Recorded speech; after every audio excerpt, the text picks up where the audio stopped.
Welcome to the Baseball Insiders, live on this beautiful Thursday. The championship series are in full swing. The New York Yankees down 1-0 to the Astros. The Padres and Phillies tied 1-1, coming back to Citizens Bank Park.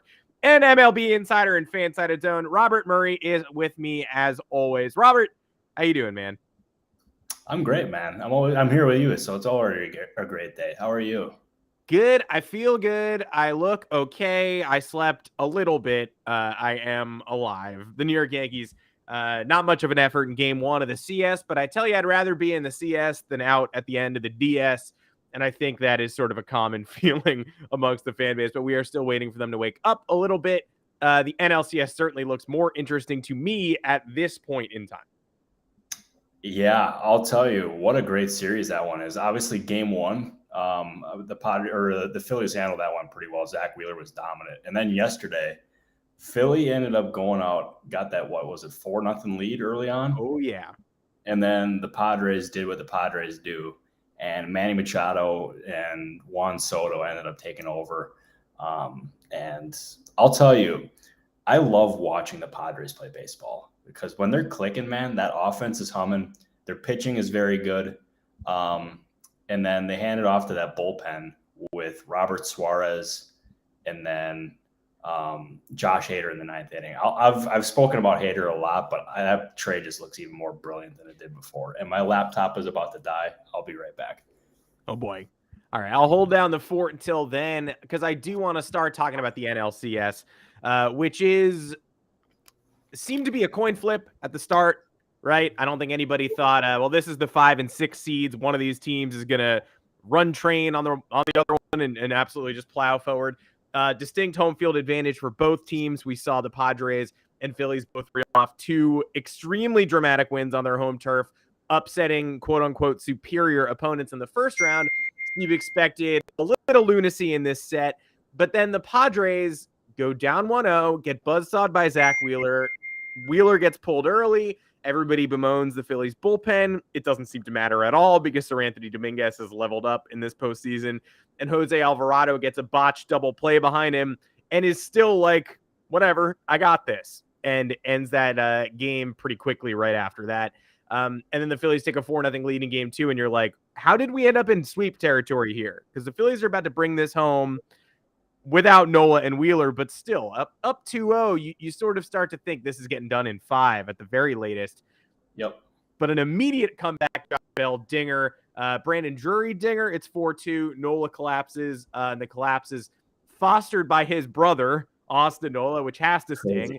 I've never blown a playoff lead to my brother, but I got to imagine it makes Thanksgiving a little bit uncomfortable. Pass the sweet potatoes. No, I refuse because you helped me choke a game that's getting me death threats at my home in Philadelphia. Oh, that's fair. And then now all of a sudden we're 1-1 in this set. And I wanted Bert to talk about the Phillies bullpen and the Phillies pitching and like, did Dave Dombrowski patch up all of their weaknesses while we weren't looking? But now this is a pretty even series. And it's not like the Phillies are throwing some playoff stalwart at the Padres in game 3. Yeah, and I'll tell you, it's I'm very curious, like to go to the Nola family thing, how that family Thanksgiving plays out, because him having that RBI against his brother, that's pretty freaking cool, man. And also watching their families react in the stands, like the dad didn't know what to do. He wasn't sure whether to cheer or just be like, oh. So I feel for them, but also like, how cool is that? Because there's not many people who can say that they had their 2 kids playing the same game in the NLCS. But what Dave Dombrowski did in the offseason, like I was among the people who were critical of it, and I will be the first person to admit it. I thought that the offense would work, but I thought the defense would not.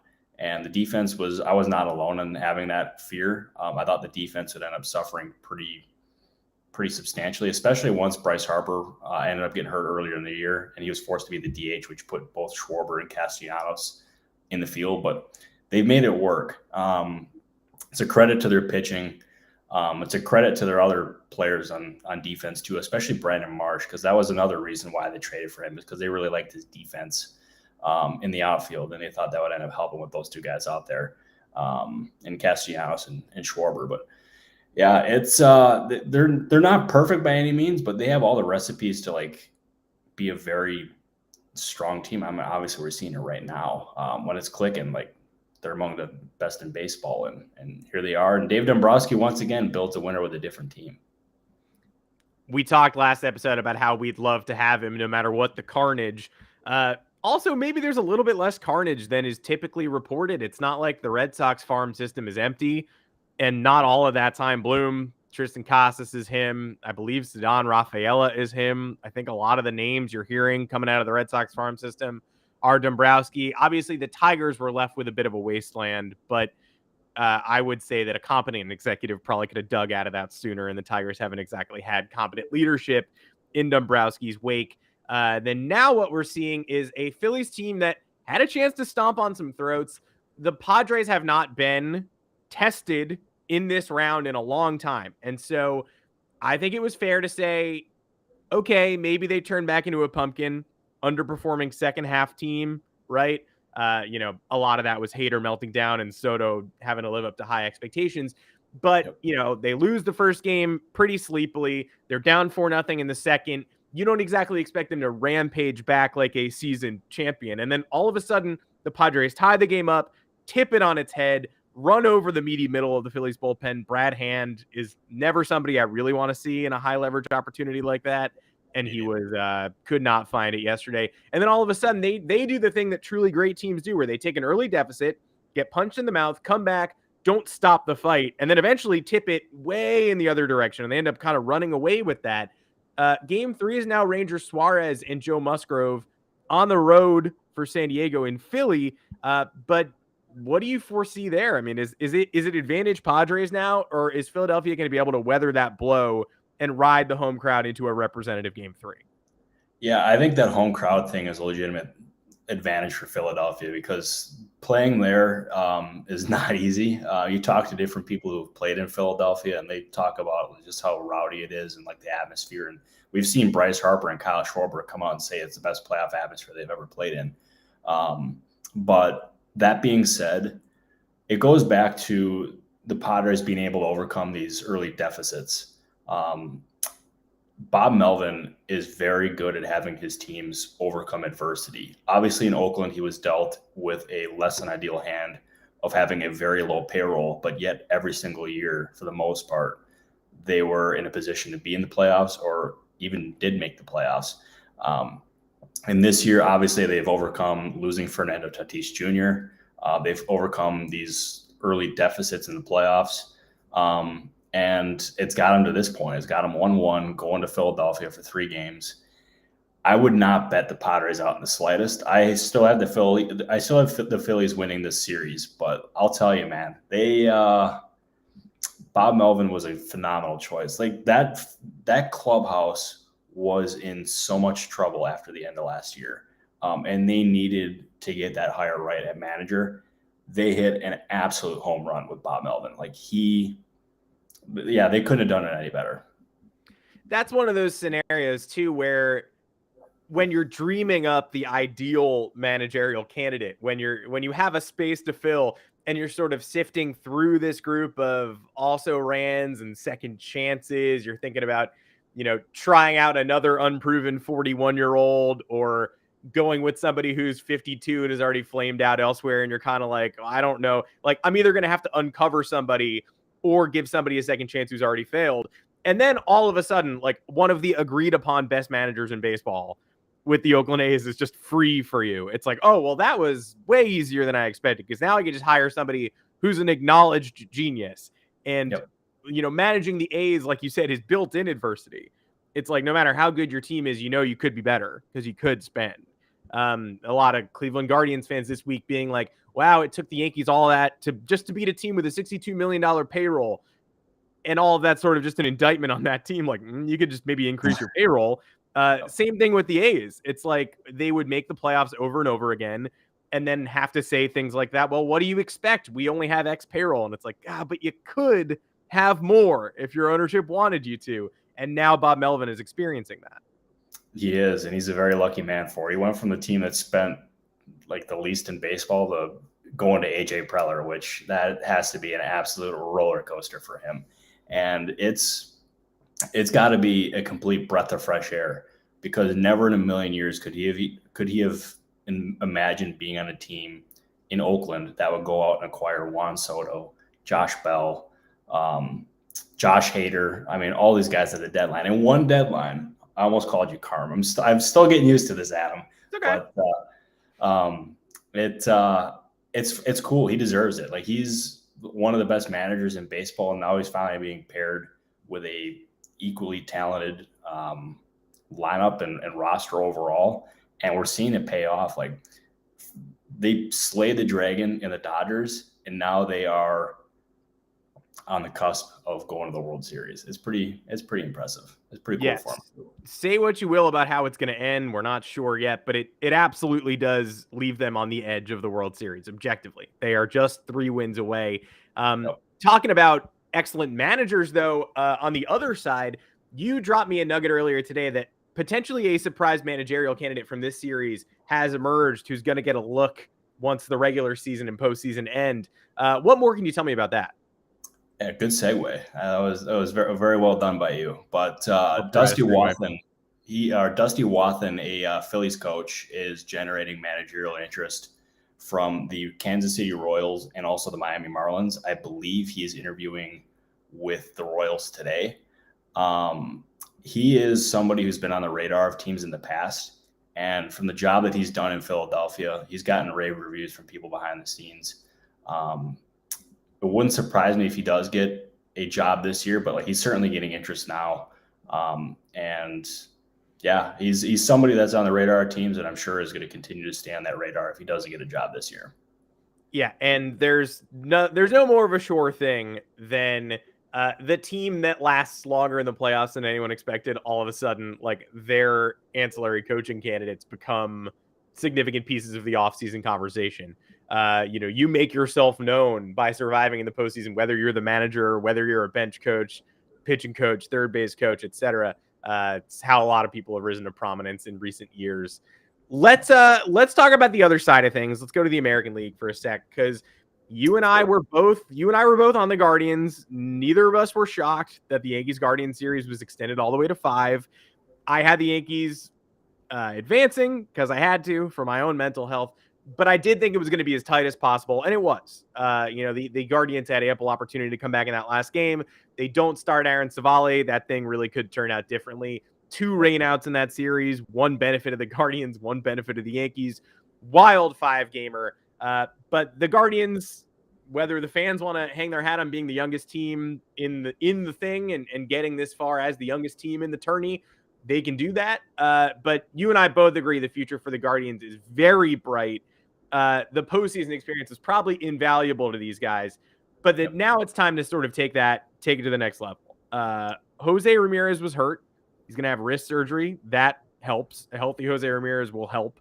But what do they need to do or add to this team to get from sort of cute first-round story, friskiest non-advancer past the DS to legitimate title threat? Yeah, I think it starts with adding a bat. That was a big weakness throughout the postseason, is their inability to score runs. Obviously, they were a dink and dunk offense, and they basically paper cut you to death. Yes, they did. Yeah, and it's a fun strategy. Like, I compared them to the 2014 Kansas City Royals from an overall team perspective in that regard. But I wonder, in that search for another bat, I think they can get creative with it. They can obviously explore the free agent market because there's a number of bats who are out there.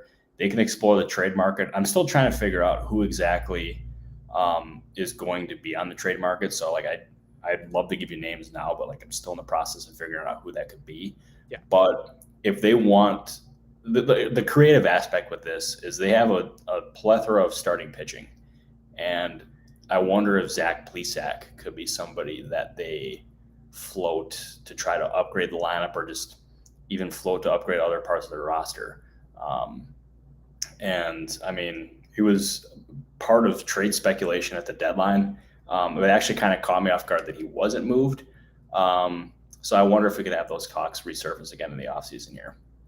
Yeah, because he barely appeared in this series. Obviously, the short series teams were sort of paring down their rotations quite a bit. But Aaron Savali managed to work himself into a start. Didn't go well, but they chose him over Plesac, who had one sort of phoned-in relief appearance at the end of one of these games. That was his only appearance in the set. So clearly not, I'm not going to say like, well, that means he's out of Cleveland's plans, but he was not a big part of Cleveland's game plan for this series. And based on what I heard from you, I was surprised he was not dealt at the deadline either.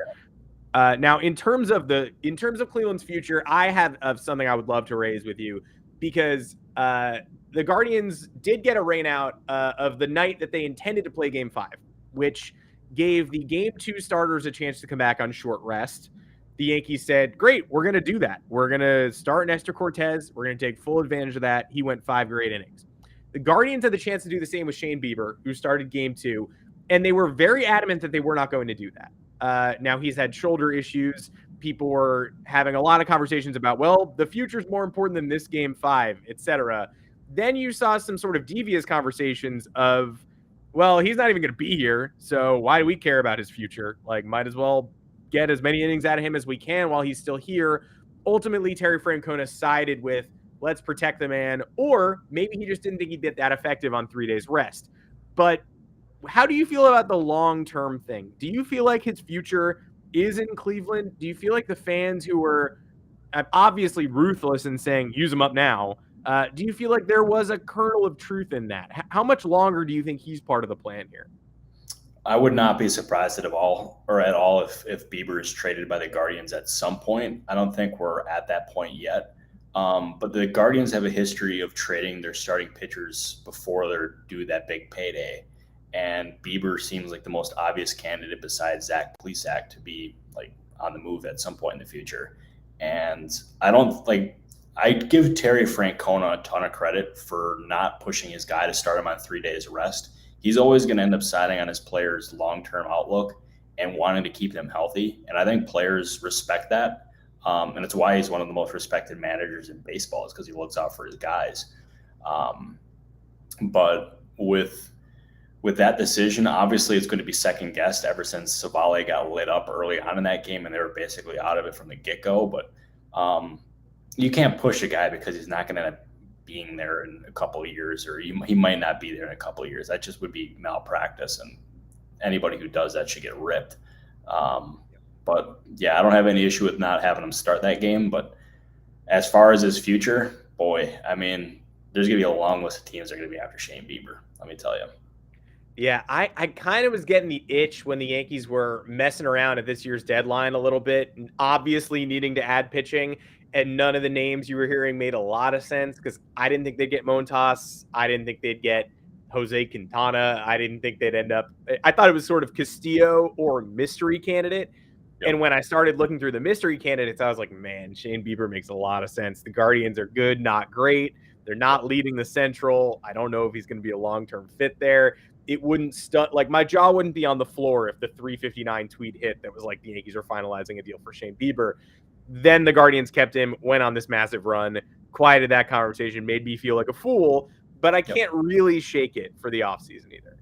No, me neither. And I'm sure teams are going to end up checking in on Bieber in the offseason, because like that's something that's happened over the last couple of years, and I'm sure that's not going to stop now. But I don't think he's going to be moved this offseason. I just don't think so. But I mean, stranger things have happened, man. We've seen Juan Soto go from being not traded to traded in like a span of, what was it, like a month?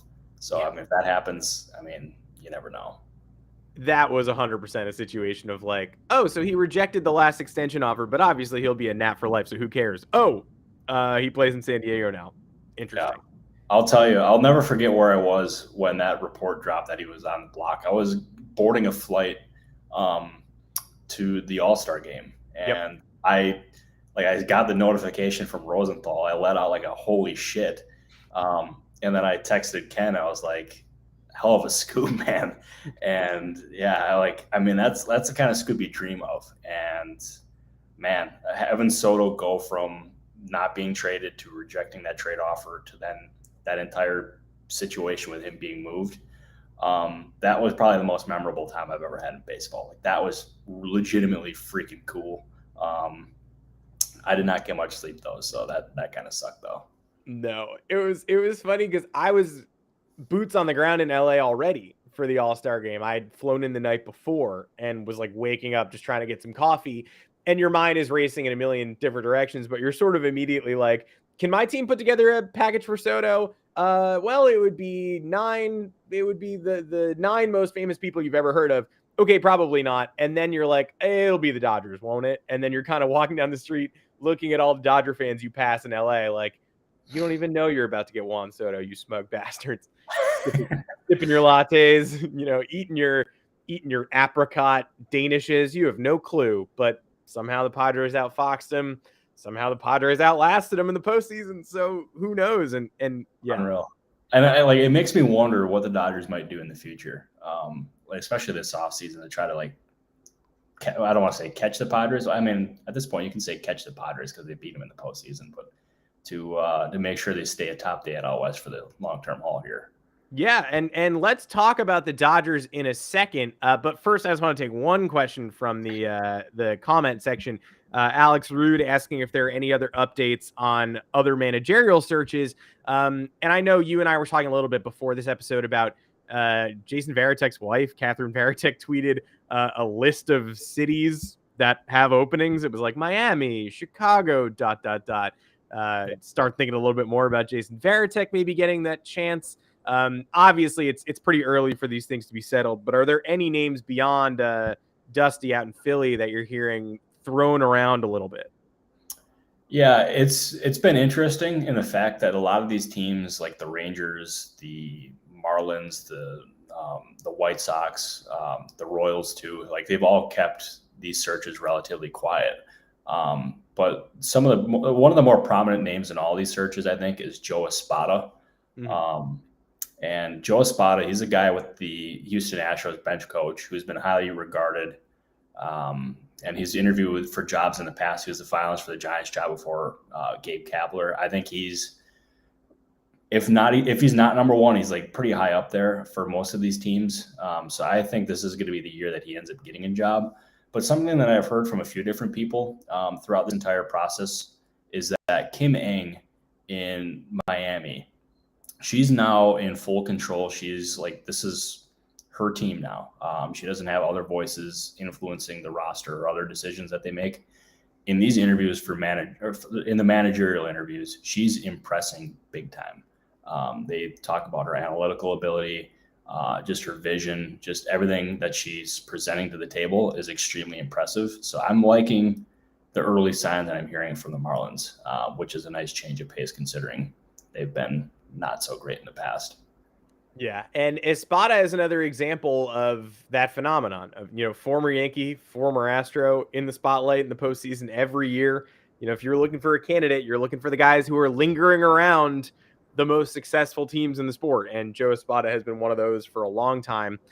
So no great shock that maybe this is going to be the year where he gets over the hump and finally earns one of these positions that he's been in the running for so long. On to the Dodgers, who we can't help but talk about, even though they have been outlasted by 2 other lower-seeded NL teams.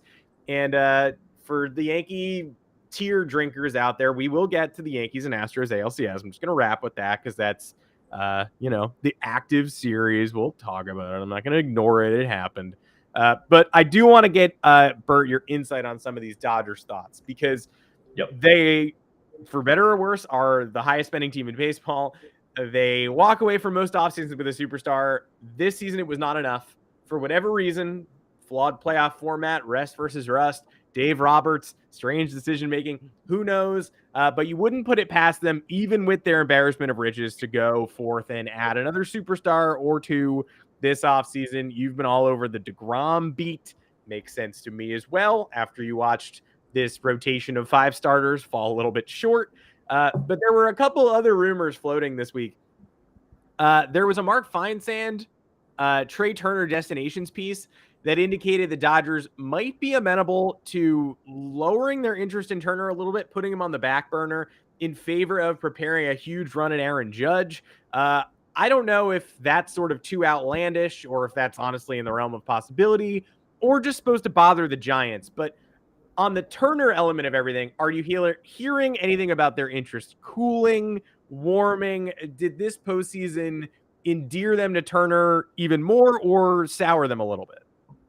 I think Trey Turner is going to end up being one of their top targets in free agency, as it should be, just because he's so talented. And if you look at what he presents to the table, obviously very good bat, very good defense. I know it was spotty in the postseason, but he's a very good defender. He's athletic as heck. And the general view of him from people throughout the league is that he is going to age gracefully. And I've mentioned that a few times in this podcast. Like, if he's not going to be at shortstop, he can play second base. He can play a bunch of different positions in the infield. Like, that's the kind of guy that I would build around. If you gave me a choice between Trey Turner and then Corey Seager from last year, who I'd want to build around, it would be Trey Turner. And I would not hesitate with that answer either. But it is that offseason with the Dodgers is going to be pretty interesting. And it's not a surprise because, as you said, I've connected them to DeGrom. Mark Feinsand connected them to Aaron Judge. With the Dodgers, you can basically connect any big name to them, and I'm sure they've considered and talked about that person internally. And I'm surprised we have not seen them connected to Shohei Otani yet. Like, this is going to be okay. I want to clarify. This is like me speculating at its finest right now. Yeah, but Shohei Otani to me seems like somebody that every team in baseball should be interested in, but especially the Dodgers. And I think they would have a package that would entice the Angels to make a deal. Because I think the Angels will want top prospects, but they'll also want players who can impact their major league roster immediately. And Will Smith could end up being a headliner in this scenario. Like, this is me speculating. I want to make sure this does not get aggregated like I'm reporting anything. But Will Smith seems like a guy that would interest the Angels. I know they just got Logan O'Hoppe from the Phillies, but like, Will Smith can help you win like immediately. And would you call him a top 5 catcher at this point? I would. And I did a little deeper dive on Will Smith this week because thank you for bringing him up. I saw a Will Smith trade offhandedly mentioned in a Chris Cotillo column that was just sort of like, hey, could the Red Sox reunite with Christian Vasquez? Maybe. The catching market's pretty limited. There's like Omar Narvaez, Mike Zunino's there, maybe a Will Smith trade. And I was like, I like hit the brakes. And I was like, you just put Will Smith trade in the middle of a sentence? But yeah, top 5 offensive catcher in baseball at a position where offense is limited, still not getting any less limited over time. The playoff Will Smith numbers are not on par with the regular season Will Smith numbers. He hits just over 200 in the postseason. The strikeout rate rises from 22% to 27%. But you can't look me in the eyes and tell me you're going to say no to a 4-WAR catcher with 20 homer power like Will Smith in an era where a Jose Trevino type is making the All-Star team for hitting 245 with 8 homers and great framing. Yeah, and the Will Smith trade speculation, it does make sense. And I mean, initially you'd probably think, how in the world is trading a young catcher like Will Smith, who's making pennies compared to what he could make in free agency, how could that make sense? And the Dodgers, they have Diego Cartaya in the minors. I believe he's like the number 17 overall prospect on MLB Pipeline.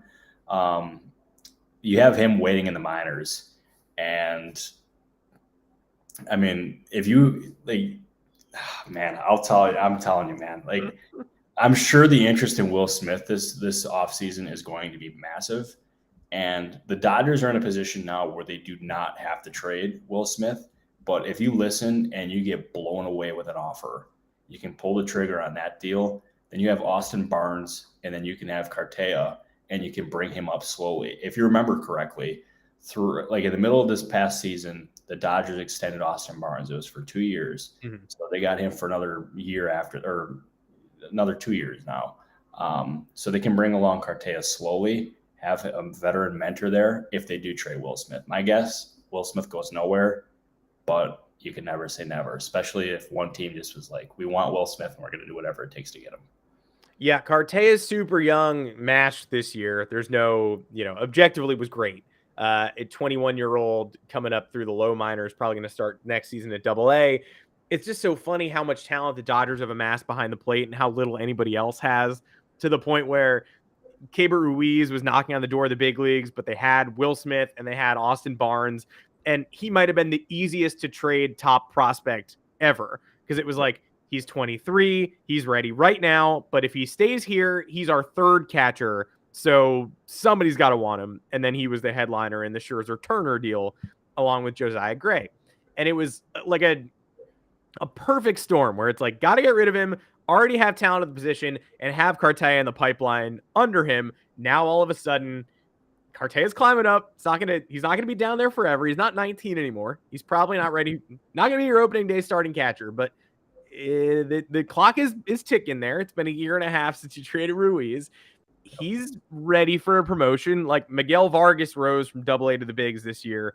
Could easily happen there too. At least by August, September, maybe he's making that sort of impression.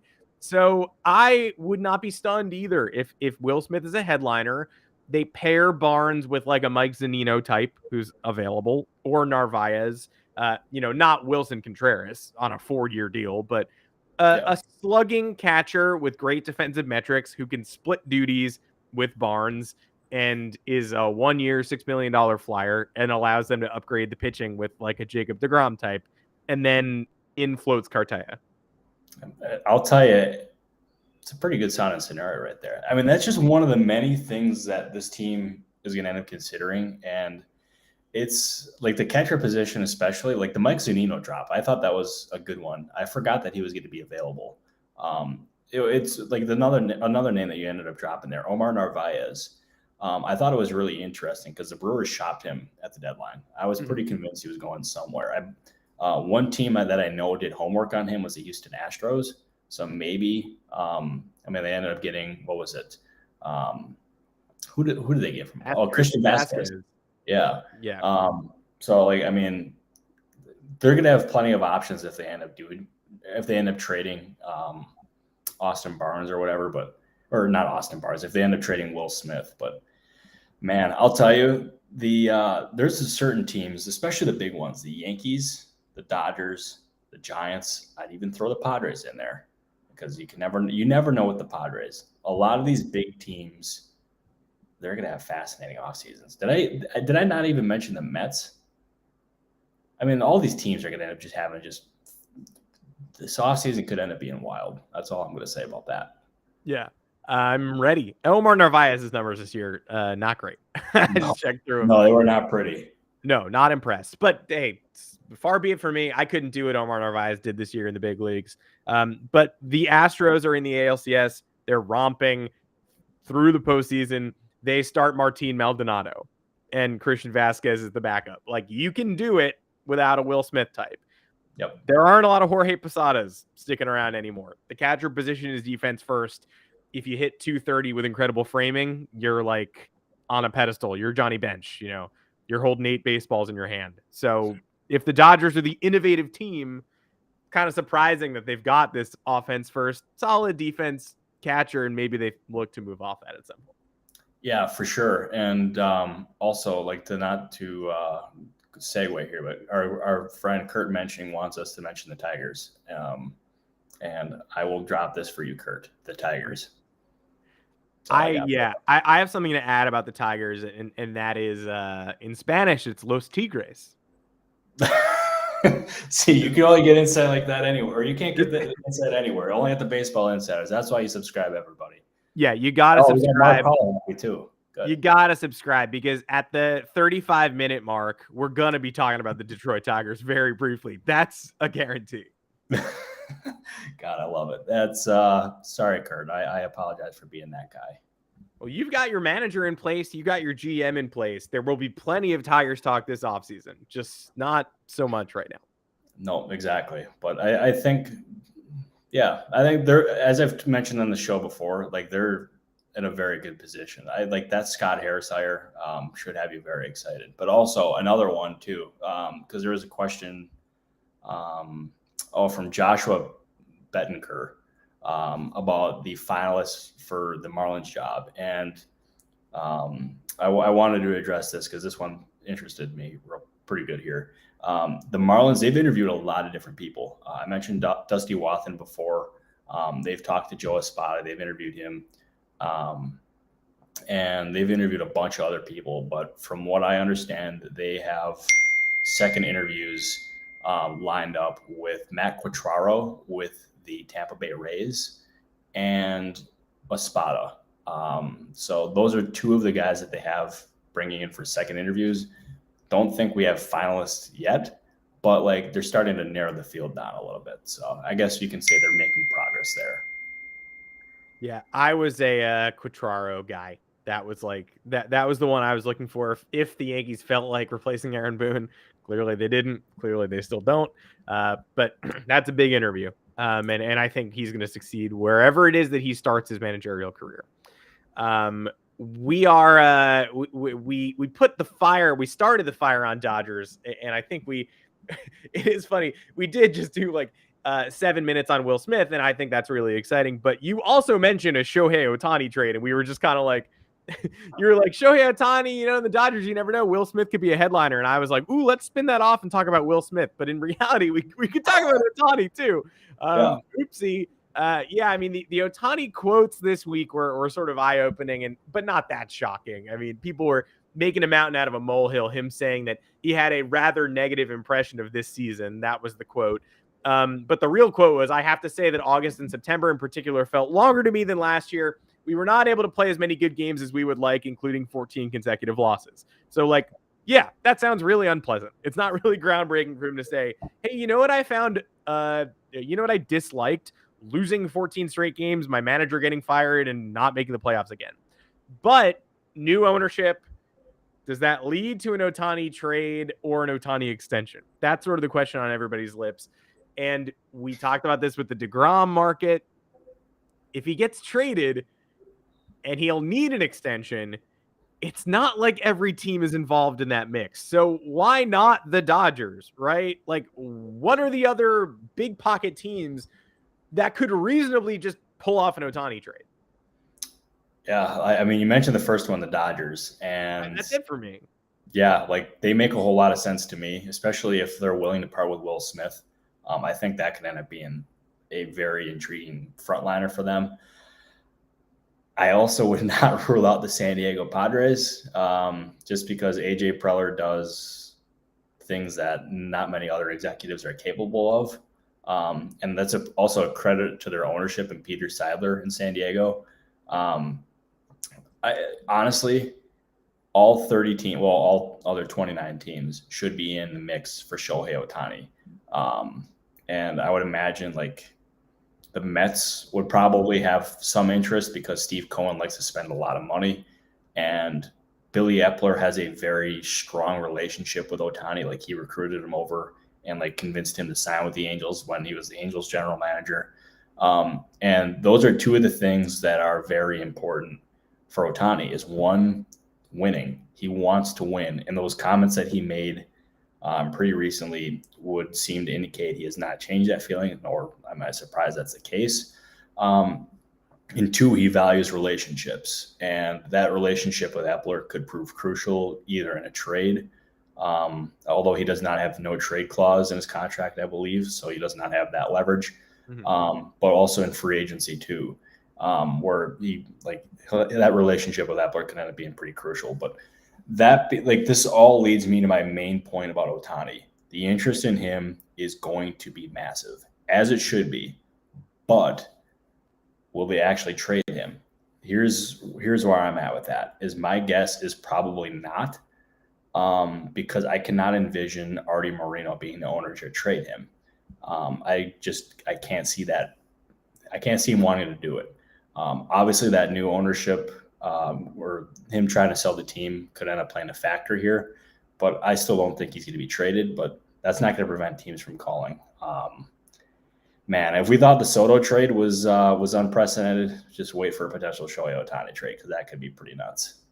Yeah, and odds are it'll happen as soon as I, again, land in Seattle for the All-Star game next year. And then I'll have to look at Seattle fans in the eye and be like, you guys about to trade for Otani? You smug bastards. eating your apricot danishes, because apparently that's what everybody eats. Yeah, hang on. Time out. Yeah, So time out. Kurt put in the comments here that I would seem like or he wanted to know what my food take was on an apricot Danish.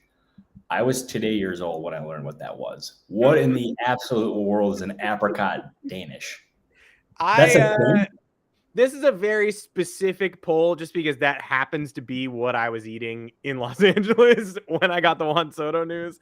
It's just like a little dough nest with some like Jell-O in a circle, and then you got some chunks of apricot in the center there. It was really good. That sounds tasty, but it's not what I was picturing in my head. I don't know why, but like I pictured like a what the heck is it called? Not I'm thinking about, I don't even know what I'm trying to think of here. Some French dish or something. I don't know. But anyways, yeah, that's not what I was picturing in my head. Oh, I've never seen an apricot in my life before. I should clarify that too.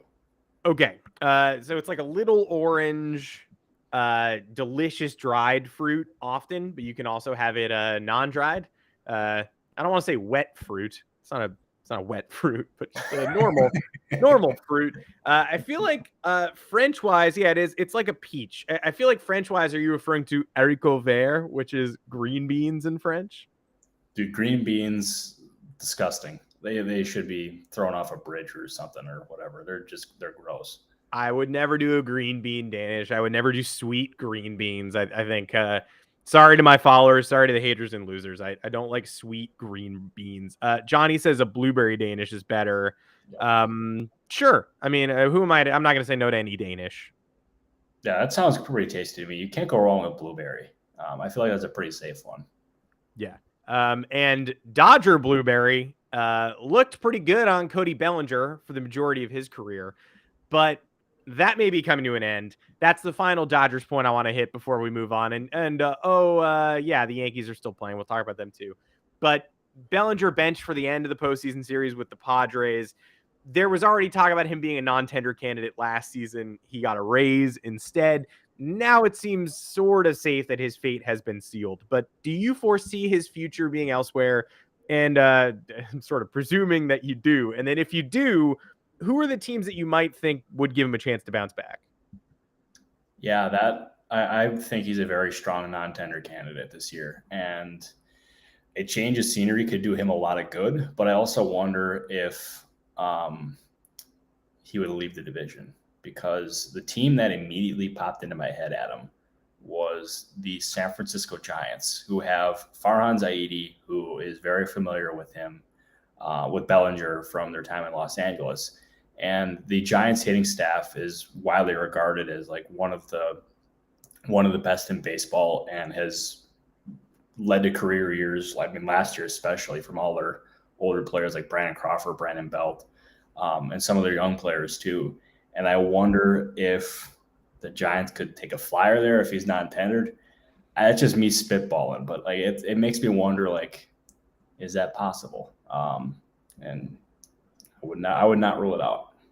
Dodgers fans want to get stabbed in the heart. Did you show up to this podcast for 20 minutes of Otani talk and Will Smith talk just to say, hey, your former MVP is going to the San Francisco freaking Giants?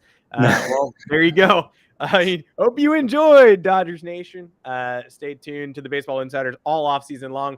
We are not going to forget you. You are going to be involved in every move. So this will not be the last podcast to touch significantly on the Los Angeles Dodgers. I really hope that we start talking about the Cubs too. I can't wait till we get Cubs scoops, because we got a lot of Cubs commenters, and I just want to give them some nuggets. Cubs. I mean, there we go. I can't do much more for you Cubs fans today than just saying Cubs in the way we said Tigers. Spanish, I mean, what is Cub in Spanish? It's El Oso is bear, but they're not the Bears. That's Justin Fields territory. So I can't even give you the Spanish translation of Cubs. I wish I could. But yeah, rest assured, Cubs fans, we will have nuggets for you. And look at the time. Oh yeah, go for it. There's actually one question I wanted to address. I don't know how to pronounce his name, but he asked, do you think Verlander will opt out and or leave the Astros in the offseason? My man, the alchemic one. Yes. Not a real name, but we are happy to help. Yeah, oh, absolutely. He's commented before, and I wanted to make sure I end up getting his question in here. is Verlander stated, I believe it was to Ken Rosenthal earlier in the year, that if he stayed healthy, he'd be inclined to opt out. And he loves it in Houston. There was a reason why. I mean, obviously money played a huge factor, but like why he decided to re-sign in Houston. But you got to look at, let's say the Mets lose DeGrom. Verlander makes a whole lot of sense there. The Tigers. I mean, Mark Paul wanted the Tigers reunion. I was going to say the Texas Rangers because the Rangers are going to be looking for pitching all off season too. That's going to be their priority. There's certainly going to be opportunities for him to leave. My guess is he stays in Houston on a rework deal, but anything can happen. Free agency is anyone's guess, but if he opts out of his contract, which is my expectation, he'll get pretty significant interest. The New York Yankees have had 700 chances to get Justin Verlander on their roster. 2017, they had a chance to trade for him at the August deadline. They didn't do it. 2022 offseason, they were weirdly viewed as the favorites for a little while by the general public, probably not in private. And then all of a sudden, Ben Verlander was like, hey, my brother's going back to that team he's played for the last 5 years. And it was like, oh, yeah, that also makes sense. All that the Astros just keep getting Verlander falling back into their laps. You couldn't be shocked either if he opted out and then ended up right back where he belongs. What do you think that contract looks like? We got to follow up on this point. Boy, I would think an AAV around what he got this year, maybe on a 2 or 3 year deal. But I can't. It's not going to be a long-term deal, especially at this stage of his career. But I would guess probably a short-term deal at a pretty decent AAV. And there you have it. And anybody could do it. Again, I don't know if they will, but really anybody could give him that AAV, and you'd be getting a playoff horse who had a terrible division series debut and immediately shook it off and dominated the Yankees last night. And, oh, look at the time. We have no time to talk about the Yankees trailing 1-0 in the ALCS to the Houston Astros. Rats. I really wanted to talk about how bad my team looked yesterday, but we just can't do it. No, I'm happy to very briefly just touch on are these Yankees-Astros games interesting for anybody other than Astros fans? Like, another game with 17 strikeouts for the Yankees last night. They've gone to Houston annually, gotten their buns whipped by Justin Verlander annually. They do not come through with runners in scoring position in Houston. They went 0 for 4 last night. They struck out 17 times against Verlander in 3 bullpen arms. They got out to an early 1-0 lead, couldn't protect it. Aaron Boone made the wrong bullpen decision. And there's a massive lineup shakeup tonight. This just dropped. Harrison Bader's leading off. Gleyber Torres hitting 5th, where he does better historically. Josh Donaldson down to 6th. Kyle Higashioka catching. Oswald Peraza starting at short, batting 8th. Oswaldo Cabrera in left field. They certainly needed a shakeup. Is it enough? I'm not sure. Bert, do you, as an objective observer, enjoy watching these Yankees-Astros games? Or is it just like, oh, there's another one. The same thing happened. I enjoy watching them. It's not because it's like I'm against the Yankees or anything, but I love watching good fundamental baseball, and that's exactly what the Astros play. I know the Houston is not the most favorite, especially among baseball fans, but like they play a good breed of baseball, a good offense. I mean, like a bunch of home runs, but they had 4 last night. Really good pitching, 17 strikeouts, good defense too. The storyline that I think was really underappreciated during the regular season and is slowly going to get, well, maybe it's already at the point now where it's gotten more attention, but is how Jeremy Pena replaced Carlos Correa. Because I thought that going into the season, I thought that was a mistake by Houston. I thought that could not, I just didn't think, or I thought that would be a pretty big drop off for Houston. And lo and behold, they've hit the ground running and they've maintained their dominance. And I mean, they're a sexy pick to win the World Series. I mean, yeah, I feel pretty good about that now. I've seen nothing that indicates they're not going to win the World Series this year, but the Yankees are giving a fight. They changed their lineup. They're not rolling over. We'll see what they have in Game 2. If they could steal it on the road, coming home with Cole and Nestor Cortez, they got a shot. If they can't, they don't have much of a shot. That is it for this Thursday's edition of the Baseball Insiders. As always, you can find us 3:30 Eastern Time, live streaming Mondays and Thursdays throughout the season, postseason, and offseason, packed with takes and insider information from Robert Murray himself. regardless of whether we're in season or after the season ends, you're going to want to stick around and subscribe for once this campaign ends and a champion is crowned, because we're going to throw you right into the offseason, the winter meetings, all that swirling nonsense will make sense of the rumors that you are hearing on your own time. If you're a Cubs fan, you want Cubs, we're going to be able to connect names to you. If you want to know who's in the White Sox managerial search, we're going to be able to fill you in on all the behind-the-scenes information there. Bert has been very clear on all the info he knows, and when he knows it, you're going to get it. Robert Murray, thanks so much, as always, for providing so much content and context to this podcast. And I can't wait for the offseason, but I also can't wait to see how the rest of this whole crazy tournament turns out. Me too. It is going to be a blast. And Adam even mentioned it too, that we have the GM meetings and the winter meetings coming. I will be at both. So we will be doing shows while I'm there. So you'll be getting info as I'm hearing it. And the only way that you can hear that is if you subscribe. So that'd be greatly appreciated if you could do that. Now is the time to subscribe, not tomorrow. Join us when we're live. Get all the info we have. You'll have it first if you are a subscriber to the Baseball Insiders. For Robert Murray, I'm Adam Weinrib. We will see you all next Monday.